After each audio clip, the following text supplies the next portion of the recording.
So ayan, na-curious kami sa Toslob Buwa dito sa Panabo kaya aming tinikman. Hindi namin alam kung paano lutuin, ano yung mga ingredients. Basta luto na lang. At dito nga nasunog yung mga bawang, sili, sibuyas dahil masyadong malakas ang apoy. Kaya tignan nyo. Ooh. Naging crispy na. Utak pala to ng baboy kaya nilagay ko na. Ginisa-gisa lang. Talagyan ng konting mantika at sibuyas kasi nasunog yung kanina. Mekos. Tapos sinunod ko na tong ewan ko kung ano to. Kakunting toyo at bola. Tapos na. Unang subo. Hindi ko alam kung ano talaga lasa nito pero para siyang dinuguan na walang suka.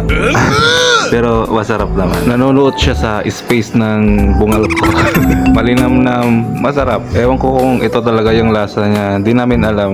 Nag-enjoy kami. Okay na yan. Hindi lang siguro kami marunong kaya hindi namin na-reach yung potential taste niya.